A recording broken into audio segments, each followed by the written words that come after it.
gonna stay on topic. So let's go here first. Let's go to the HBCUs because the last time I made a HBCU video or live stream, some of y'all, I went to. I know you did. HBCUs are trash. Howard University. I don't know what to tell y'all. Are you gonna send your kid to Howard University? Some of y'all will. Some of y'all won't. Let's go. We're here for it. I'm here. We're here for it. HBCU slander. Get it together. I don't like being emotional. Let's get it together, people. I don't like showing any sort of fear. But never in my life have I been so disappointed. What? What happened? Never in my life have I gotten so far and worked so hard for it to be stripped from me on a random Wednesday when I was promised and told by people that what I was doing was okay, that everything was fine, and that my scholarships could come through later. Okay, so let's get you up to speed. Howard University facing freshman backlash after more than 100 students say they were abruptly dropped from fall classes and marked inactive on July 22nd because of past due balances just 13 days before move-in. A student-led petition claims some were awaiting financial aid and had previously been told balances below $5,000 would not prevent them from attending. Howard's financial agreement states that unpaid balances can result in students being dropped from their classes. This is not the first time Bison have organized against the university. In 2021, students occupied the Blackburn University Center for more than a month over reports of mold, rodents, flooding, and inadequate housing. I remember that. Howard's endowment stood at $1.12 billion in 2025. The university is celebrated as the mecca of black education, but students should not have to keep organizing and occupying buildings to receive basic support. Let's continue. And then I'm suddenly unenrolled from a dream school, from a school that I worked so hard to get into, to afford to go to, because my mother wasn't able to. And just go to another school. Hi everyone, my name is Chrisette y'all. Jones, an incoming freshman at Howard University. At least I was. Today, me and several hundred others of incoming freshmen at Howard University was unenrolled from the university today. The reasoning in an email was unpaid tuition balances. Oh shit, my bad. Every student's situation is different. My situation, I only owed $9,000. And I personally was having issues on the website where we pay our tuition balance. And I wasn't able to pay until today. But in other student situations, they still had scholarships pending, military benefits pending, and we are currently 2 weeks before we have to move in. Tell me, Howard, what am I and hundreds of other students supposed to do now? Okay, so they've been letting Howard have it. I love you, but you stay embarrassing yourself, and by extension, your students and alumni. If your own website says that tuition isn't due until August 3rd, why were hundreds of incoming freshmen enrolled for unpaid balances on 7/22? Especially when many of them have communicated that they're waiting on military benefits, loans, and external scholarships to be dispersed. It's not their fault that y'all over-enrolled again. Is this the same Howard that got your kids in shipping cargo containers? Is it the same university? Wait. Is this the same university that got y'all's kids housing in shipping containers? Or is it another black school? I forget. There's so many issues with all these HBCUs. I tend to lose count. What school is it that got those black kids in shipping containers? Let's continue. Howard University is a prime example of how we pedestalize things in the black community so much that year after year they get things egregiously wrong, but folks won't let the legacy go. And when there's a call for accountability, folks have a willingness to protect the abuse in the name of that legacy and brand. And I'm speaking as someone with not only two parents who are HU alumni, but multiple generations of cousins. I got one there now, my sister's husband and both his parents and sister. Okay. Over 100 kids unenrolled from Howard a month before that start date could mean we just lost 3 to 4 more future doctors. Yeah, well, I know. It's so bad. Even Jamal Bryant came out and said something. That's bad. Tonight, students at Howard University fed up This with is what they old. are I calling remember unsafe this, okay, so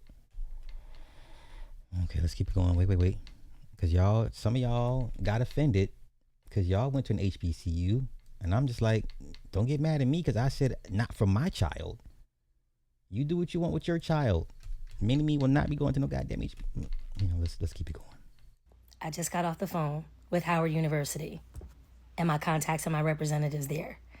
And before I tell you what they told me, Lord Jesus Christ, this is what I want you to do. If you are an incoming freshman in the class of 2030, a future Howard Bison, or the parent of a future Bison, here's what I need you to do. If you believed you received today's email in error and you would like a review of your account, you're going to email the following address: enrollmentmanagement@howard.edu. Enrollment management is all one word. I'm going to put it here on the screen. Enrollmentmanagement@howard.edu. You're going to provide your child's Howard Bison ID, and you're going to provide any receipts, documentation that can prove that this was an error. There are people standing by and ready tonight to review your account. That's how serious this is. All right, so if you don't know, hundreds of families and students that are incoming Bison for Howard University class of 2030 received emails tonight stating that they were unenrolled from the college because they did not make 50% of their payment by July 10th. I spoke to hundreds of you tonight. Many of you are on the GI Bill. You're waiting for veterans benefits to come in. Many of you are Bill Gates scholars, Jackie Robinson scholars, Coca-Cola scholars, waiting for Scholarship America. Those checks usually are not cut until August or September. I know because Liz has many of them. Many of you are waiting for the college themselves to disburse the loans, direct loans, subsidized loans, unsubsidized loans, Parent Plus loans. You were reaching out to them, calling them, emailing them, and no one was calling you back. You got questions? I got answers. I called somebody tonight. We had a lovely conversation. Let me tell you what they said. Remember, I am just a messenger. Do what you will with this information from the college. So the class of 2030. Okay, I know.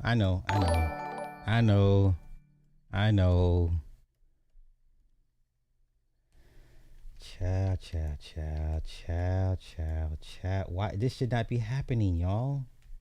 This should not be happening. This should not be happening at all.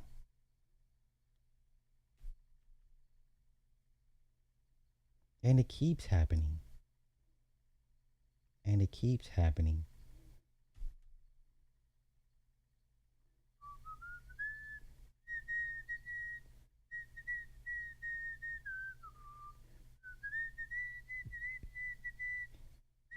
It very much is a different world. Yes, it is.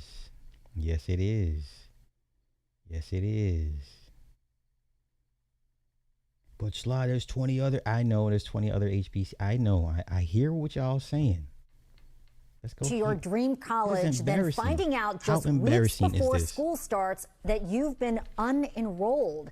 That's what dozens of incoming Howard University students say happened to them yesterday. Several of them showed News 4 copies of an email they received from the university saying they had missed a payment deadline on July 10th, and as a result, they lost their place in the freshman class. News 4's Amy Cho joins us live from the newsroom with more. Amy, I can't imagine what these students and their families are going through right now. Yeah, certainly such a stressful, chaotic time for them. Many of those students told me they were waiting on financial aid and scholarships, which typically do not get sent out until August. The students say they were blindsided yesterday to learn Howard University had revoked their spots in the freshman class. And now, with move-in day less than 2 weeks away, the students are scrambling to figure out what to do. This is embarrassing. Isabella Williams had already packed her truck and was supposed to start driving from Alabama to D.C. today. The incoming Howard freshman was scheduled to move in this weekend to start an early internship with the school's football team.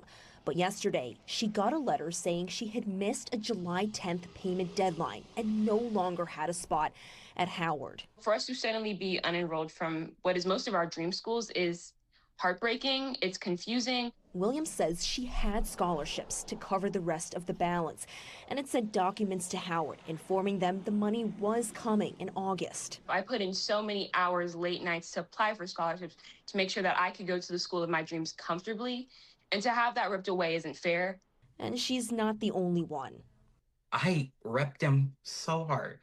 Okay, I repped them so hard, and I just don't feel like I'm being supported or repped back. I graduated early. I graduated my junior year, and I had a 4.0, and I did all of that just to get into Howard University, and now I can't go to Howard University. Marley Cofield says as of July 11th, her account balance was negative, and Howard actually owed her money because she had more aid and scholarships than tuition would have cost. Howard University declined our request for an interview, but sent News 4 a statement saying they did repeated outreach to students and families. Now, this ain't no diss to nobody, but there are content creators out here that go by the data saying your kids have a higher graduation rate from HBCUs and PWIs. Who gives a fuck when this is going on? Who cares? Who cares? Between March and July, informing them of the payment deadlines. They said the outreach included emails, personalized financial aid information, videos, and prep sessions. The school also said in the statement, "We understand that the enrollment update that was issued yesterday is difficult and disappointing for students and their families, but that confirming enrollment is essential to planning academic programs, housing, financial aid, and student support services." The school says it'll give students a refund for any payments and scholarship dollars they had already sent. However, the deposits they put down for tuition and housing, $800 worth, that's non-refundable. Yeah, you ain't getting all of that my back. deposits, I had to make GoFundMes to raise that money because my family is low income, so we just had to come up with the money out of nowhere by these certain dates, which we've done. Howard University told the students who were unenrolled they can apply again next year as a transfer student. We asked them if that's something they would consider. The answer was no. Hell no. What's to say that they won't do it again or they do something else? I don't think that's fair to myself. I don't think it's fair to switch universities. Now, Howard University says for the students with pending scholarships and financial aid, they are reviewing those cases and will consider relevant circumstances. Back to you. Well, meantime, these students have to figure out where they're going to go to college in the fall with no time. All right, Amy, thanks so much for sharing that story. You done lost a bunch of brilliant young black minds just like that. Just like that. I know. Now, which school is it that got the kids in shipping containers? Wait. Was it Howard? I don't know. I forget. Let me go revisit that. HBCU shipping container housing. What school is that? What the fuck school is this? Oh, it's several. Okay. Wait. It's several. It's who's Fisk University partnered with Custom Container Living to install 51 modular units, creating a $4 million shipping container village. You want to send your kid to school for them to live in a shipping container village. I know. But your kids have a higher graduation rate from an HBCU than a PWI. You got it, man. You got it. This is where you want your kids to... Housing has just been approved for a local HBCU.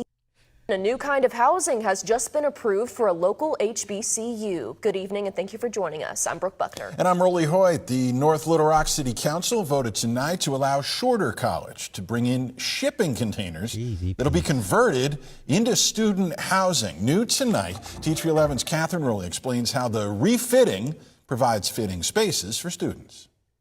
North Little Rock has an opportunity to be a leader, not just in Arkansas, but in the region. Converting shipping containers into student housing is a new concept for many, but the college calls it a cost-efficient way to provide more on-campus options. Benefits local businesses, supports the tax base, builds a skilled workforce pipeline, and strengthens the long-term vitality of our city. College President Jeffrey Norfleet says that after researching several alternatives shipping containers offered a viable solution. This space will allow us another 48 to 50 beds in which we can house additional students. A lot of students, traditional age students, are wanting to stay on campus, want to be a part of that campus community. North Little Rock's City Council member Linda Robinson says that the plan allows the city to use a planned unit development, a measure that lets the project move forward while still meeting the city's codes and preserving the area's look and feel. We say that the building itself has to match what's already there, you know, the color and all. We may say the height has to match the height that's there. The overall goal is to strengthen community ties by bringing more students on campus. And this is what you want to send your kids to do, to live in shipping containers. Yeah, a new kind of housing has just been approved for a local HBCU. Good evening and thank you for joining us. I'm Brooke Buckner. And I'm Rolly Hoyt. The North Little Rock City Council voted tonight to allow Shorter College to bring in shipping containers that'll be converted into student housing. What was the other school? Because I covered that. I forget which one. Yeah, it was Fisk. Here we go. Fisk University. Y'all need to be ashamed of y'all damn self. I loved the layout, how spacious it was. That was definitely something that caught me off guard. Being able to be a part of a project where we can provide housing for the students, it makes my heart happy and proud to know that we could achieve this. And then don't have me get into the social engineering aspect of it, because they don't refer to it as housing. The kids call it when I get back to my container. You are not sardines. Why is this white man vice president of a HBCU? Fisk University I know. Slide, come on, slide. Yeah. Give me all the excuses y'all want. I get it. 5 or 6 years. I get it. And upward of 70% increase in enrollment. And we sit You're on not even from this country, sir. How are you a vice president at an HBCU? Sir, you're not even from this country. I know. Give me all y'all excuses. I know. Small. It's not going to work out at all. When they say like a container, I imagine exactly what it is, a container. Isn't this the idea they wanted to do for homeless people? Okay. Sure. I wasn't the most excited about it. We have built residence halls, but we have not built micro apartments from shipping containers. And so I want y'all to hear how the kids are already programmed to say when I get back to my container, ma'am, you guys are not sardines.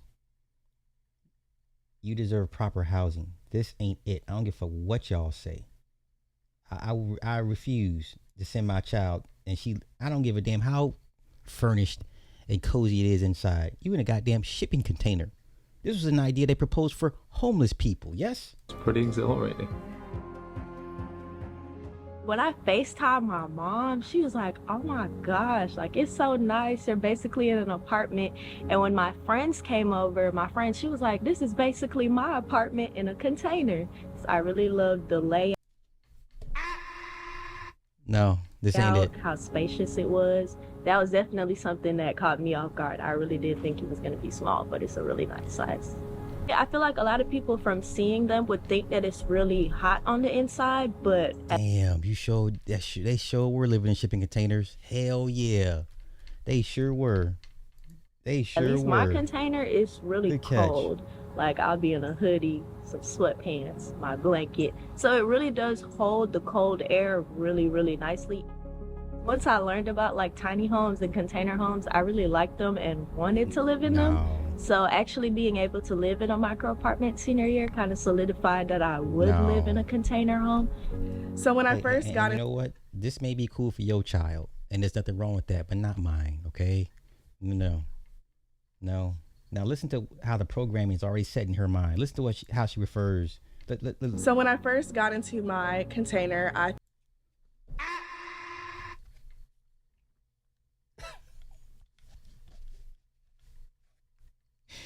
Could you imagine telling somebody, hey, come back to the container with me? What?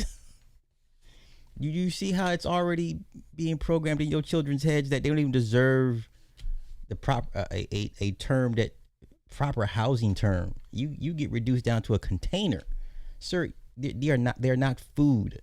They're not leftover food from last night's dinner. Those you put in containers. What are you trying to contain? Y'all, all you etymology experts will break down the word contain. Yeah, okay. And now you're applying this to black children? Yeah, go ahead and make more videos about how super productive black. Okay, all day. Okay. And means nothing if your child is living like this. I'm cool. FaceTime my family and friends, and they were actually just as impressed as I was about how everything was you're organized. already programming them to not be able to not process the idea of owning a house. I agree. That's not their fault, but you're already programming these kids to not want better.